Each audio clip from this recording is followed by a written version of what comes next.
E aí, gente, sejam muito bem-vindos a mais um Alecast de número 19. E a gente está dando continuidade à nossa série sobre a Trindade, sobre o nosso relacionamento com a Trindade.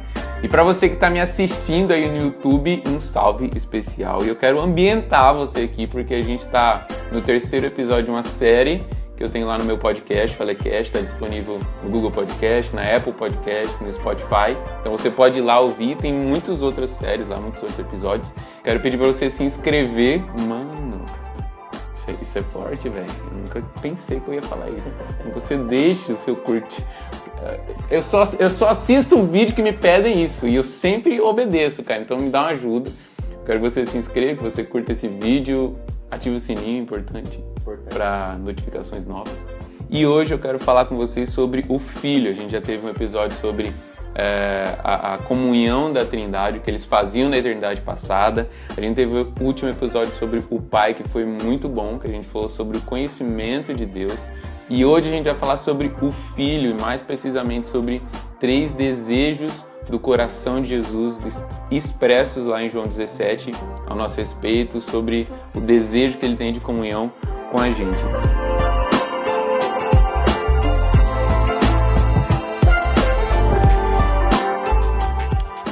Por que a gente vai falar de João 17 hoje? Porque não tem nada como João 17. Não existe nenhuma oração de Jesus que seja tão enfática e seja tão profunda quanto João 17. Porque em João 17 nós entramos no lugar secreto de Jesus. Em Mateus 6, na oração do Pai Nosso, ele deixa um modelo, uma oração muito importante, que pode até se aproximar de João 17. Mas não existe nada que possa ser comparado com a profundidade que a gente vai ver agora entrando no lugar secreto de Jesus. Legal? Vai ser legal. A primeira coisa que a gente tem que entender aqui na oração de João 17, ela vai ser atendida. Jesus está orando a completa vontade do Pai. E a gente vê, acho que em Mateus 22, que Jesus fala o seguinte: tudo que vocês pedirem em meu nome ao Pai será concedido. Então Jesus está orando para o Pai. Então essa é uma oração que será atendida. Os desejos do coração de Jesus que ele vai expressar aqui, falando com o Pai, eles serão atendidos antes que venha o dia do Senhor. Eu já abri um portal escatológico aqui. Então vamos ver aqui um overview de João 17. Um panorama. Qual que é o que está acontecendo em João 17 no geral? Então, quando a gente olha para João 17, do versículo 1 ao versículo 5, a gente vê Jesus se conectando com os desejos do Pai. Pai, eu completei a missão que o Senhor me deu, a tarefa que o Senhor me deu. E agora eu peço que o Senhor me glorifique. Jesus está falando, ele está se conectando com o coração de Deus. Do versículo 6 ao 19, Jesus ele ora pelos 11 discípulos. Ele ora pelos seus discípulos. Pela fé deles, ele ora para que eles sejam protegidos do maligno, como diz o Henrique, e para que eles sejam santificados. Cara, Jesus estava se santificando, ele fala em favor dos discípulos. Eu me santifico em favor deles. Então isso acontece no versículo 6 ao 19, ele foca nos seus discípulos diretos. Do versículo 20 a 23, aqui tem uma ponte, cara, tem uma parada bizarra, porque é nesse versículo, do 20 ao 23, que Jesus ora por você. Jesus, ele ora por mim. Jesus orou por mim, cara, Jesus orou por você, Jesus orou pelo Vladstan. Porque ele fala o seguinte: eu não oro somente por esses meus discípulos diretos aqui. Eu não oro somente por esses que estão me ouvindo agora presencialmente. Eu oro por todos aqueles que vão crer através da mensagem deles. E hoje a gente crê por conta da mensagem dos apóstolos, por conta da mensagem dos discípulos de Jesus. Mas eu quero chegar no versículo 24 e aqui eu entro no tema do nosso podcast de hoje. Porque nesses versículos 24 a 26, o coração de Jesus ele explode em desejo.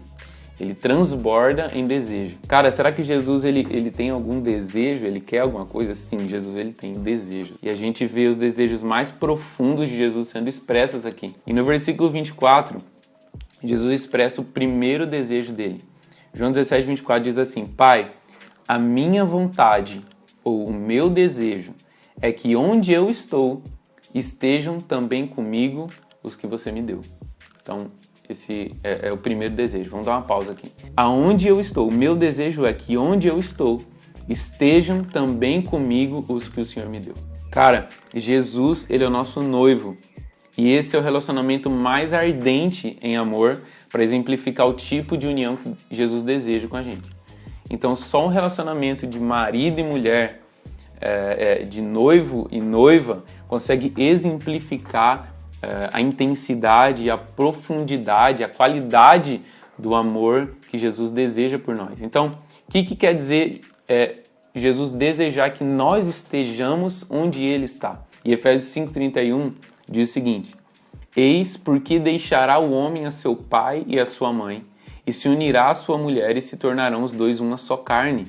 Grande é este mistério, mas eu me refiro a Cristo e à igreja. Paulo está falando de casamento, ele está falando de deixar a família para se unir à sua esposa, e de repente ele fala, grande é esse mistério. Daí o pessoal fala assim, mano, é grande mesmo, porque é embaçado casar, porque é difícil casar. Inclusive ontem a gente estava vendo as respostas do Ângelo, né? Do Ângelo Barros sobre casamento. Eu não sei se ele vai salvar nos destaques, mas gente, vale a pena ver, viu? E daí tá Paulo, igual o Ângelo, falando sobre casamento, e do nada ele fala, grande é este mistério. Tá Paulo igual o Ângelo. É Paulo igual o Ângelo, isso que é bom, né? Não é Ângelo igual Paulo, é Paulo igual o Ângelo. Grande esse mistério, só que Paulo não estava falando de uma simples união humana. Ele está falando de Cristo e da igreja. Ele comparou o relacionamento de Cristo e da igreja com o de um marido e de uma esposa. Cara, isso é muito profundo. Olha só, em Oséias 2:19 fala o seguinte, eu me casarei com você. O Senhor falando para Israel, eu me casarei com você para sempre. Eu me casarei com você com justiça e retidão, com amor e compaixão. Eu me casarei com você com fidelidade e você reconhecerá o Senhor. O Senhor falando para Israel, e a gente sabe que nós somos enxertados em Israel através de Jesus, não a Israel, mas ao povo de Deus. Nós somos povo de Deus, Israel é Israel, nós somos gentios que recebemos o Espírito Santo. Essa promessa começa a incluir a gente como noivo de Cristo, começa a incluir a gente não somente a Israel, mas a nós como povo de Deus. É claro que aqui eu quero também deixar claro isso, porque a gente ensina escatologia, tem que deixar isso claro. Que Israel tem promessas muito específicas do Senhor. Tem promessas para Israel que não são concernentes a nós. Inclusive a expressão Israel de Deus, como se a igreja gentia fosse o novo Israel, ela não é uma expressão bíblica, né? Israel é Israel e gentios são gentios, mas nós fomos chamados para ser povo de Deus. Cara, um povo que não procurava o Senhor. Ele fala, eu achei um povo que não me procurava. Esse é o tipo de união que Jesus deseja ter conosco. Estar com Jesus onde Ele está. Só que estar com Jesus onde Ele está tem um objetivo. E aí a gente vai para o segundo desejo. O segundo desejo do Filho de Deus, o segundo desejo do Cristo, é na continuação do versículo 24. A gente viu, o meu desejo é para que eles estejam comigo onde eu estou, para que vejam a minha glória. Meu Deus, mano. Para que vejam a minha glória, que o Senhor me deu, porque me amou antes da fundação do mundo. Olha isso, cara. O desejo de Jesus para que a gente, o primeiro desejo para que a gente esteja onde Ele está, tem um objetivo. E o objetivo da gente estar onde Ele está é ver a glória de Jesus. É contemplar a glória de Jesus. Existem 4 motivos, e aqui eu quero fazer uma indicação no meio do podcast, que é esse livro aqui do Alan Wood. Esse livro é muito bom. Eu já indiquei ele no meu Instagram, As Excelências de Cristo. Quero indicar ele aqui no podcast também, no vídeo do YouTube, porque o que a gente está conversando aqui, ele tá nesse livro de forma muito mais aprofundada. O Alan gasta um bom tempo falando sobre o desejo do coração de Jesus, e o livro todo é sobre cristologia, né? E no livro, o Alan fala 4 motivos pelos quais Jesus quer que nós vejamos a sua glória. Cara, beleza, Jesus quer que eu esteja onde Ele está, para que eu veja a glória dele, mas por quê? Por que Jesus quer que eu veja a glória dele? Primeira coisa, porque Jesus é a plena revelação do Pai. Quando nós vemos a Jesus, nós vemos ao Pai. Eu acho que é Filipe que chega em Jesus e fala assim, Jesus, mostra-nos o Pai, a gente quer tanto ver o Pai, Jesus. Mostra o Pai pra gente. Jesus fala assim, mano, vocês estão comigo há 3 anos e pouco e você não entendeu ainda que quem vê a mim vê ao Pai. Por que quem vê a Jesus vê ao Pai? Porque Hebreus 1, versículo 3 diz o seguinte, o Filho é o esplendor da glória de Deus, a expressão exata do seu ser, sustentando todas as coisas por sua palavra poderosa ou pela palavra do seu poder. Depois de ter realizado a purificação dos pecados, ele se assentou à direita da majestade nas alturas. Então, Jesus, o Filho, é expressão exata do Pai. Cara, o Filho é o resplendor da glória do Pai. E esse resplendor da glória do Pai a gente vê melhor explicado ou expandido em 2 Coríntios 4, quando diz o seguinte: o Deus dessa presente era cegou o entendimento dos descrentes para que não vejam a luz do evangelho da glória de Cristo, que é a imagem de Deus. Mano, pois não pregamos a nós mesmos, mas a Jesus Cristo, o Senhor, e a nós como escravos de vocês por amor a Jesus. Agora olha só o versículo 6. Pois Deus que disse das trevas resplandeça a luz, Ele mesmo brilhou em nossos corações para a iluminação do conhecimento da glória de Deus na face de Cristo.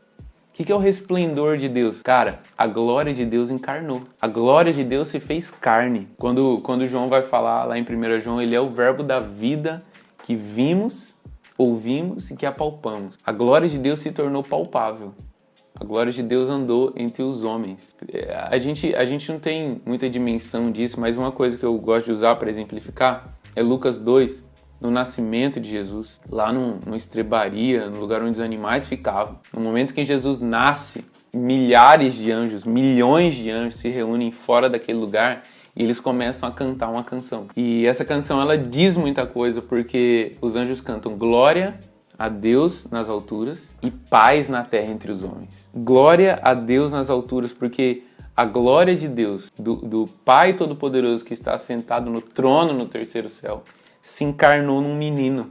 A glória de Deus se encarnou num menino. Glória a Deus nas alturas e paz na terra entre os homens. Por que paz na terra entre os homens? Porque o nascimento de Jesus, a encarnação de Deus em um homem, o nascimento virginal de Jesus a partir de Maria, anuncia que o homem já não precisa mais ser inimigo de Deus por causa do pecado. O homem já não está destinado a ser eternamente afastado de Deus por causa do pecado. O nascimento do Filho de Deus está anunciando que há possibilidade de paz entre céus e terra. Então, meus amigos, o primeiro motivo de Jesus querer que nós contemplemos a sua glória é que Ele é a exata expressão de Deus. Quando nós vemos a Jesus, nós vemos a glória de Deus.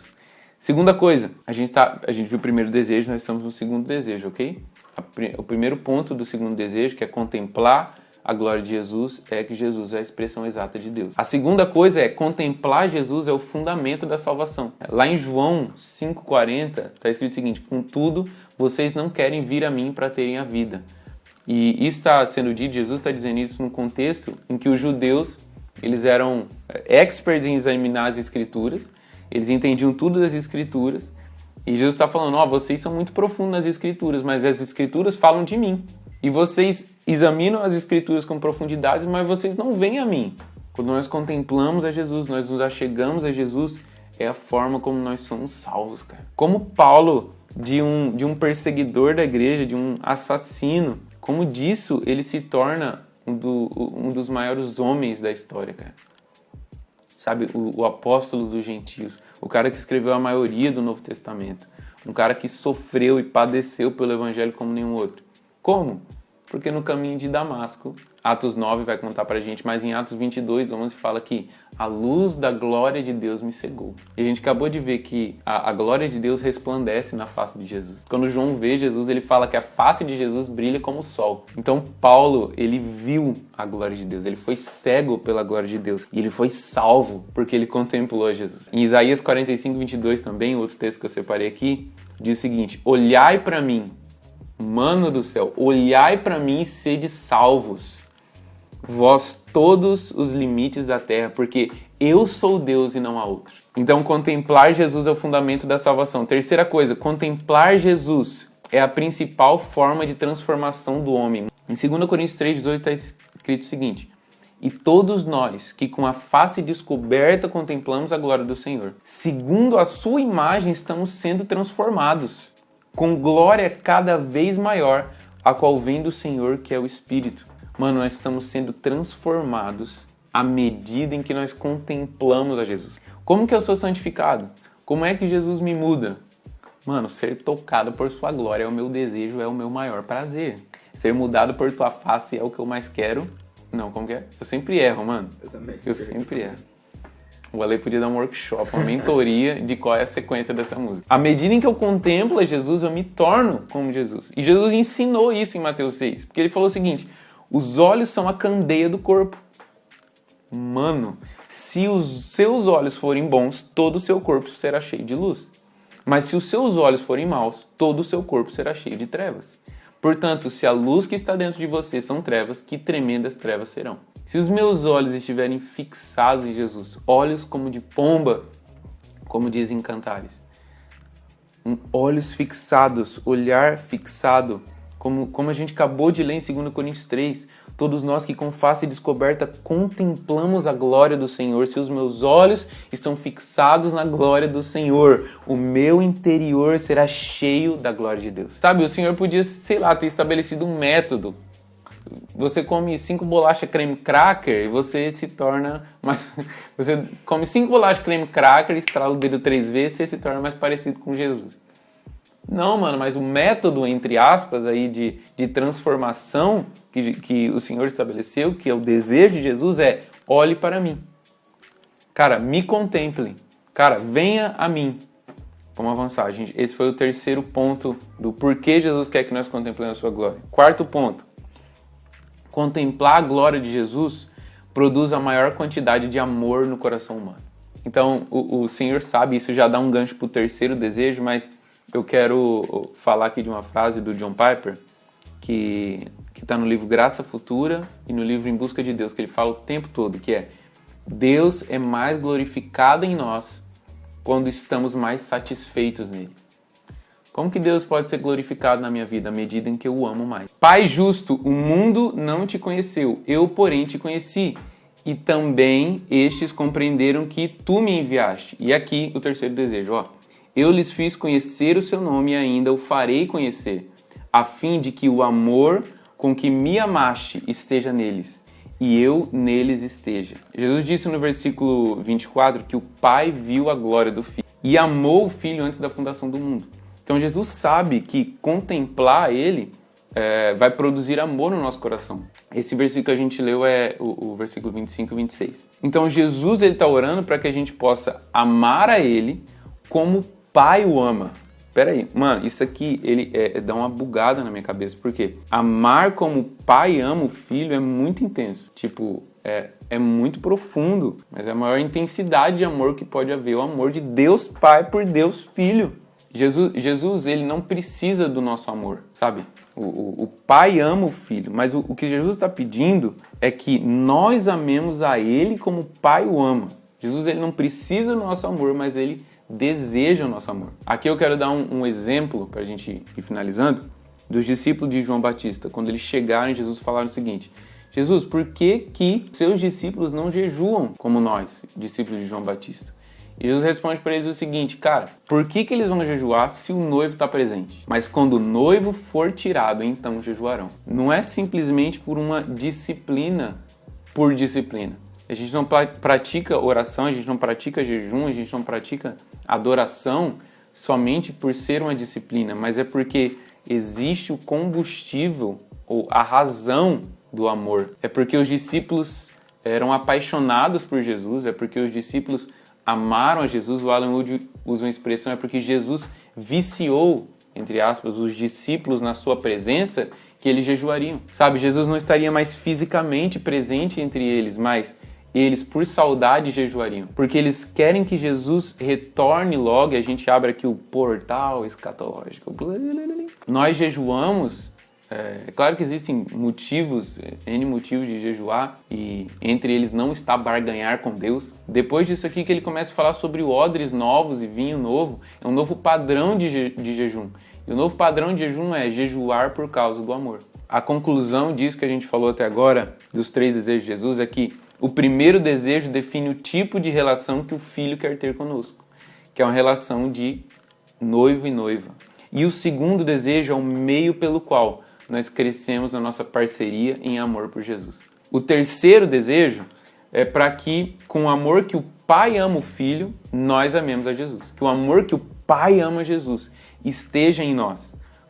Então, gente, espero que tenha sido legal esse episódio. Foi muito legal gravar, foi muito legal ter o Vladson aqui. E todo esse aparato. A gente tá... Mano, aqui dá pra ver tudo na minha face. Tô com a pele boa, rapaz. Mas estou de verdade muito feliz de ter vocês aqui. Queria fazer uma oração rapidinho para a gente terminar. Senhor, nós pedimos que o Senhor nos dê espírito de sabedoria e revelação, para que a gente consiga contemplar a glória de Jesus. Jesus, nós queremos atender o seu desejo. Nós queremos ser a resposta ao seu desejo. Nós queremos estar contigo onde o Senhor está. Nós queremos ver a sua glória. Nós queremos te amar como o Pai te ama. Nós queremos ter esse amor aperfeiçoado sendo gerado dentro de nós à medida em que nós vemos a sua glória, que nós vemos a tua santidade e a tua beleza. Em teu nome nós oramos. Amém. Gente, é isso. Até o próximo episódio. Compartilha aí com todo mundo e é nóis.